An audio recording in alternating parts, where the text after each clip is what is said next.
Hi, I'm Michael and this is Tarot by the Tree. In Lesson 5, we won't be adding any new information. What we'll be doing is we're reviewing what we've already done, but making it more personalized. It's called The Journey of the Fool, or The Fool's Journey. And we'll see the Fool now ascend the trees of life. We'll be using the key again, which shows the Tree of Life and the Tree of the Knowledge of Good and Evil. They are suspended from a set of scales, which is actually the card Justice.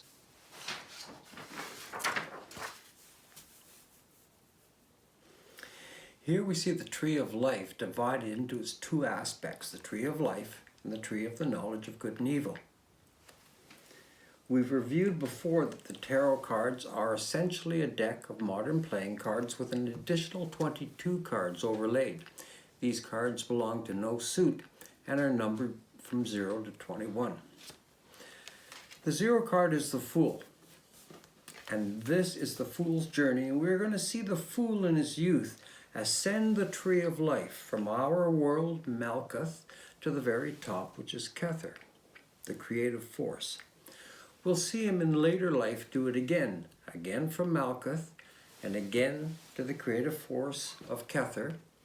But this time he will see some aspects of the Tree of Life that he maybe didn't realize the first time.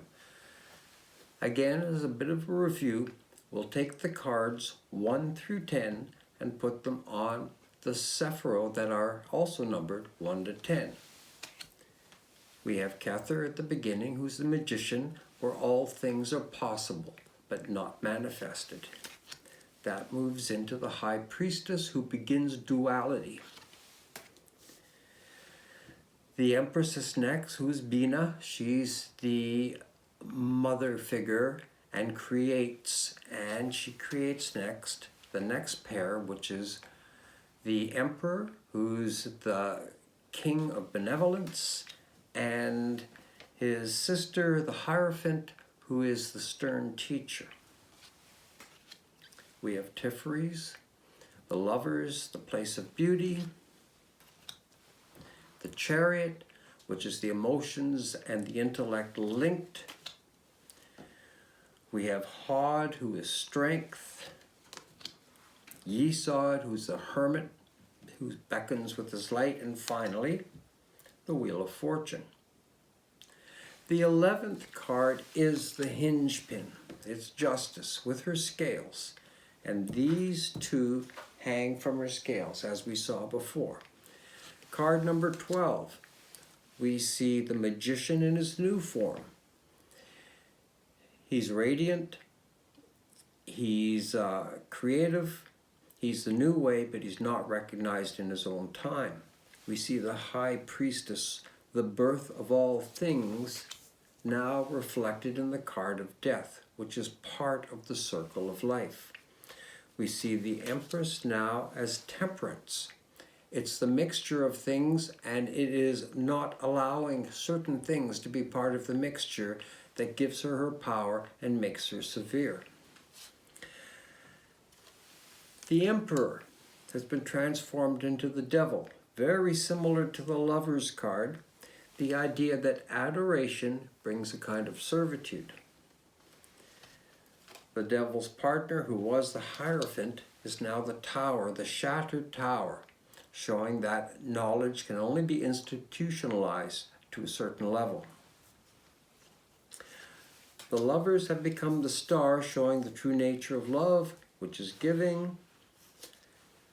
The Chariot has lost its control over the two aspects. It's become the Moon, where the controlled aspects of his mind have now turned wild. Strength has become the Sun, which shows the innocence of absolute power and how it does not need to demonstrate, warn, or threaten. The Hermit, that seemed to be the solitary beckoning light, has become Judgment, who beckons everybody to an awakening. And finally, the Wheel of Fortune is turned into the World. Very similar cards, except in the World things are a little more rational and you feel a little more protected. We'll begin now with the journey of the fool.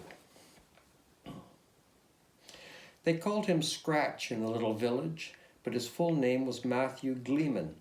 His life had been tribulation spaced by periods of boredom and loneliness.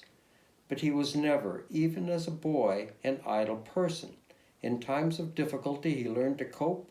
In times of loneliness, he explored and experimented. One day, Matt set off with plans, a few belongings, and a barking dog following at his heels. He was an open-minded, but not random, seeker. He had heard stories, talked to people, and went in search of higher learning. The people of the village thought he must have gone mad. Instead of following the road, they watched as he set off up and over the rocks straight toward the cliffs. Then and there, on that morning, under a clear sky and a bright yellow sun, Scratch disappeared. The dog returned to the village after dark, tired, limping, and all alone. Matt lived a subsistence level for some time, studying, applying, and seeking apprenticeships. After a series of unsuccessful attempts, he wandered off alone into the night. In the darkness, he saw a glimmer of light and followed it to find a wise old man who gave him lodging and companionship. The fool is now moved from the wheel of fortune, the world he doesn't fully understand, and he has entered the domain of the hermit. The wise old man was the hermit who fed the boy and taught him the fundamentals of study. Matt may have thought he'd found a new home, but it was not to be. After a few months, the hermit took him to a place to learn through working. Matt has now moved across into the domain of strength on the column of severity. The place was run by a mighty woman named Hod. Once when she was young, a young lion attacked her. It was a vicious beast that killed many others. She merely held the jaws of the beast shut until the snarling and thrashing stopped, and he lay dusty and heaving for breath on the ground. Then she let go, and the lion ran off to never return. That was not mercy. She would have just as easily and happily have torn the jaw from the lion's skull. But instead, Hod released the animal because she knew it was just as effective as killing him. The fool had times in this place that were not always pleasant. There were rules, wake-up times, and curfews. There were trials where he had to demonstrate that he could meet challenges. There were also times of pain, injury, and worry about his weaknesses, and time went on and on as Matt kept growing and getting stronger. There came a day when Hod introduced Matt to her famous brother Netzach, who was a commander, a traveler, and an artist. More than that, he was a kind and patient teacher who taught Matt to drive a brace of contrary beasts. We see the fool now move into the realm of the chariot. By the time Matt left Netzach, he was 20 years old. He had copper-colored skin and long golden hair. He drove his own chariot now and rode into the town of Tiferi with confidence and style. At this point, the fool has moved into the realm of the lovers. Tiferi was where he fell in love with a kind young woman. The place began to feel like home again. The lady he married was called Nova, and they built a home there. Matt kept studying the topics the hermit had introduced him to while working to support his family. In time, he was accepted to study at the Temple of the Tower under the guidance of the priestess Gevera. Matt has moved now into the realm of the Hierophant. It took many years for Matt to learn the dogma and ritual, the history and ancient knowledge. When he graduated, Gevera personally introduced him to her brother, the king, Chesed the Wise. Matt worked in the palace until he was 30 years old, achieving rank and title, mastering the compassionate arts of leading people. At this point, Matt has moved over into the realm of the emperor. At 40 years of age, he left the temple tower and was allowed into the upper chambers.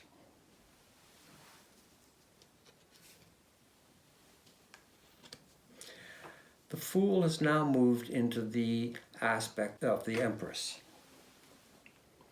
He worked with Bina for over a year, learning the arts of creation. She was like a stern maternal figure to him, her realm like a carefully constrained garden. In the second year, Nova and the children moved in with him, and for another year they all lived together. Matt commuted for the next year, working with Bina's wild brother Chokmah. The fool has now moved into the realm of the high priestess. Chokmah controlled the floodgates and designing canals. His days and nights there were a confusion of wild winds, rushing water, digging dirt, and the blazing fires of the forge. One day he was told that his time there was done and to report to the top. Matt has finally moved into the realm of the magician. It was a great day for Matt when he finally felt accepted and needed and appreciated. In that distant land, he was loved by those who knew him and venerated from afar by strangers. After many years of toil and service, he earned the right to be admitted into the highest realm of the magician. In this highest chamber, Matt met the wisest, most powerful man alive. The magician showed him many great things, and when they parted, all Matt could think of was to kneel and say, "Thank you, Your Highness." The magician pulled him back to his feet again and smiled. "Please, just call me Aleph." It was many years before Matt went back to his childhood village, and when he did, no one ever called him Scratch again. We will now show the fool's journey up the tree of the knowledge of good and evil. By this time, Matt had learned a lot of things. He was respected in his village. We will see now how the tree reveals the same things but in a different light. Matt did go home again after his first journey with his lover Nova back to the village of Malkuth. His childhood friends seemed suddenly adults. Some of the homes had been altered, but it was still the same old place. Matt was a sought-after and respected man now, the sort of person others come to ask for advice. At 60 years of age, Matt went on vacation. His children were grown and gone. They were both in good health, so the time seemed right. He and his wife Nova departed on foot, using a ladder this time to scale the cliffs, and from the lowlands they set off to find the hermit, the wise old man who had started Matt off on his first journey so many years ago. Matt now moves into the domain of Yesod. Before Yesod was the hermit. As Matt and Nova approached the mountain caves, they saw other travelers such as themselves. Things looked much different in the light of day and over the passing of many years. There were countless paths leading up the mountain, and the hermit had become a great angel with spreading wings and a blaring trumpet. People from far and wide had heard the angel calling, and they walked and climbed just to hear the sound of that music and to listen to his words. It was a little humbling for Matt, because he realized that instead of the chosen one, he was just one of many seekers awakening to the realization that there are higher purposes in life than what can be found at the animal level. Matt and Nova hiked alone amongst the throng for 2 days, into the lowlands and through the fields and forests, into the realm of Hod, that Herculean woman Matt used to work for. The fool now moves into Hod, which used to be exemplified by strength and is now the sun. They arrived at noon on a beautiful summer's day beneath a warm and shining sun. It seemed so strange at first. The one they call Hod was now a child, naked on a white charger. She seemed so vulnerable, innocent, and immature, but no one doubted her strength. There were stories of her power, and everyone knew that she would happily defeat and destroy any threat made toward her. Matt had told his wife so much about Hod's brother Netzach and promised her they'd get a chariot there and do the rest of the journey in style. Matt now moves across and into the realm of Netzach. Used to be the chariot, but now we see he's the moon. It was nighttime when they finally arrived. In the distance he could see the lights of the town, but Netzach was gone. Something had happened. It seemed that he had lost control of the beasts. They had stopped obeying him and began to fight each other and to battle between themselves. Nova sees the creatures on opposite sides of the river. They snarl at each other over the moonlit waters. From there, they travel onwards and upwards into Tiferet. Tiferet was the domain of the lovers, but has now become the place of the star. It was a long part of their journey to get to Tiferet, the place where they first met and fell in love. It was like coming home again. They tarried there for a week to reunite with friends and family and rest from their disappointing travels. Matt had time for reflection here, and he studied his wife in her childhood home.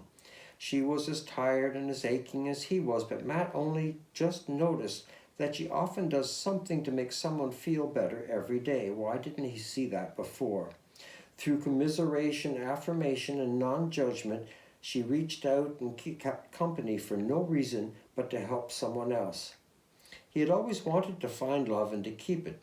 She has it and gives it away to anyone. This is not pity she shows. It is not for recognition, to be liked or respected, or the feelings that it gives her. She embodies the essence of love. Her beauty is a sign of that kind of perfection. When they leave Tiferet, they are given a send-off with provisions, a wagon and an old pony to pull it. Not quite a chariot, but off they trundled, squeaking and rattling through the wilderness, all the way to the tower where once he was taught. The fool is now moved into the domain of Gevra. It used to be the Hierophant, the teacher, and has now become the tower. It was past midnight when they arrived, under a dark sky, thunder rolling in the distance. Flashes lit up the rocks of the wall that rose up in front of them and loomed overhead. Suddenly a bolt of explosive lightning shocked out of the blackness above and struck the top of the tower. Blocks and rubble shattered and fell onto the sodden ground. Finally the thunder subsided, and all they heard were raindrops and the moans and cries of the dying people. Gevra survived, but her temple of the tower was demolished. Matt and Nova stayed for days to help with the disaster. Most of the clergy had perished, and none of the nobility survived. By the end of a week, a carriage had been sent to carry the couple to see Gevra's brother, the benevolent King Chesed. The fool is now moved over into the realm that was the emperor, the benevolent King Chesed, who is now turned into the devil. They rode in silent elegance, pulled by a brace of black oxen. The approaching kingdom looked much the same as Matt remembered, but there were changes. The palace was much larger and more ornate than it used to be, and many statues of the king lined the road. It was not the welcome Matt had expected. At first he blamed it on the recent disaster and destruction of Chesed's sister's tower, and of course the king was expected to be in mourning for the deaths of so many learned and titled courtiers. And yet the recently adopted rituals of celebration and worship continued every day. People lined up just to see the king from a distance. They waited years for an audience. There were vendors selling his portraits and framed copies of his writings. Matt did finally have a meeting with King Chesed and was warned to use the terms "Your High Majesty and Lord" at all times.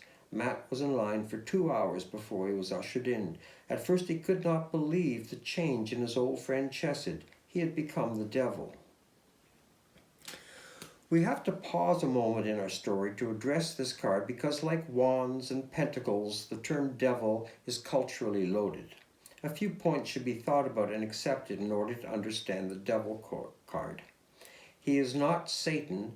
He is not the evil counterpart to God. The devil has no notion that anything he does is wrong. He is just responding and adapting to what his followers need and collectively demand. Finally, the man and woman seemingly enslaved are free to leave at any time. The chains are loose enough to pull over their heads. They choose their situation through adoration and belief. We can see the echo and image of this card in the Lover's card on the previous tree. The devil remembered Matt fondly and offered him a title in the royal court and the royal coach as their gift. But soon Matt's time was up, and he was escorted out of the chamber before he could give an answer, and the next adoring acolyte bowed to kiss the feet of His Majesty, the devil.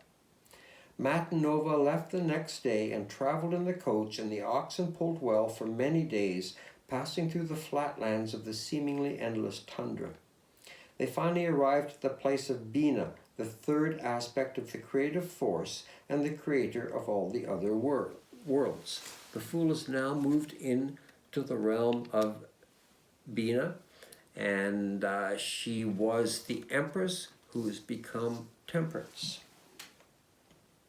Bina had by then become Temperance, a direct conduit of the supernal force who was able to separate and recombine in a way that made the result more than the sum of its parts. From there, they move across to Chokmah, who was the high priestess, but has now become the death card. The road to Chokmah was warm and wonderful. They left after midnight, wrapped in blankets, and rode into the sunrise and came until they came to that wild place of Chokmah where all energy and life coexist in the power of creation that is brought into tangible existence. But by nightfall, there was still no sign of the blazing realm, just darkness and cold. Finally, Matt was able to coax the reluctant haulers to the place where Chokmah used to shine, now just dust and bones and remnants of lives long gone. Chokmah greeted him suddenly out of the darkness. He had the same voice, the same joy and gentleness of spirit. However, now he was death, the absorber of light, the arrestor of movement, the ender of apprehension. Matt and Nova spent a wonderful few days with death, learning to see him as the seed of any bit of dust that one day gains motion and grows. One other pause to unencumber this word. Like the devil, death has so many specific and religious overtones that it will be difficult to understand this card at first. Just another few points that should be thought about and accepted for you to understand and comprehend the death card. As we mentioned, the concept of nothing does not exist. 0 is -1 and +1. Death is not exactly the absence of life, the same way a stone is the absence of life. Death is part of a cycle that describes birth, growth, and demise. It is a closed system, and no part of it can be removed. The end of death is not immortality, it is extinction. Back to the story. To end their vacation, Matt and Nova traveled the rest of the way on foot up the side of the mountain, all in order that she meet the wisest and most creative man on earth, the magician. The fool has finally climbed and reached the summit of his journey, and he expects to meet the magician, but instead he meets the hangman. The town of Kether looked just the same as he remembered, except the flags were all at half-mast in memory of the fallen tower and the famous folk who had fallen there. In fact, the fallen tower was all that anybody talked about. The thing that no one talked about anymore was the magician. He was no longer a fashionable figure. When Matt and Nova finally found the magician, he was in jail at the courthouse. No one called him the magician anymore. His name was simply Aleph. He was imprisoned as a reprimand, but Matt was told he would be released in a few more days. The whole situation proved to be complicated, and at first Matt and Nova had trouble understanding the situation. It's not like Aleph did anything wrong. It was more like the town council distrusted knowledge and suspected that an unknown and unfair or improper force was at work.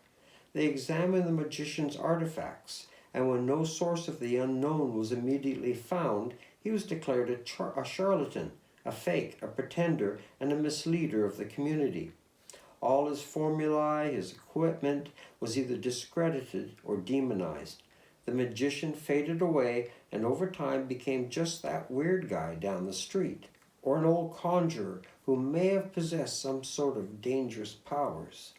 The people all around him turned away from the difficult to master, and at the moment distrusted any skills that were hard to immediately understand. It was sad to see him like this, and Nova pleaded for his release and offered to pay for his fines. The magician was still obvious to her. His mind was radiant, his demeanor noble and forgiving. He had been turned into the hangman, tied up by one ankle and suspended head down for all to see, as if it was his shame that was on display. But the hangman spoke to Matt for some time and reassured Nova that he was fine and this was only temporary. Matt and Nova went straight home after that, back to Malka. And we see the fool now returns home. He's completed his 2 journeys. It was a slow road. They were finally warmly welcomed and relieved to get home again. Soon they were both settled in and back to their routine. They didn't tell everybody about their trip up the tree of the knowledge of good and evil. The children wouldn't understand, and most of the adults wouldn't want to change their minds from what they already knew. Matt and Nova never traveled again. They lived long lives and died at home, survived by several children and many children, and so on. The trips by the fool up the two trees are two versions and visions of the practical wisdom of Kabbalah. The first trip up the tree of life taught the fool his first 10 lessons. Number 1, we live in a world that we can learn to thrive in. Number 2, there are studies of hidden rules and wisdom that can be learned. 3, strength and loss may be necessary to advance. 4, the balance of intellect and imagination should not be taken for granted. 5, love is our highest purpose. Beauty is more than affectation. 6, there are places where we can study the wisdom of those who have lived before us. 7, alliances, clubs, pride of our origins, communities, and connections with others may and may not be good things. 8, you can be part of the whole and still able to make a masterpiece as an individual. 9, all things, all energies, all aspects have to exist in total freedom for the best in creation to be born. And number 10, the beginning was all things in pure potential. There is nothing new that isn't part of something old. These 10 messages are the essence of the 10 sephira of the Tree of Life. The Tree of Knowledge is the same 10 sephira, but the ways of the world can show them in a different light. The Tree of Knowledge depicts the best that good can become and the tendency for some things that seem so good to always become something so bad. In this way it is, the Bible says, the tree of the knowledge of good and evil. The 10 lessons the fool learned on his second journey are as follows. Number 1, the world is not a scary place if you wander around and learn a bit about everything. Number 2, you are maybe not as special as you hoped. Others around you are on the same journey. Number 3, true undeniable strength does not have to be advertised.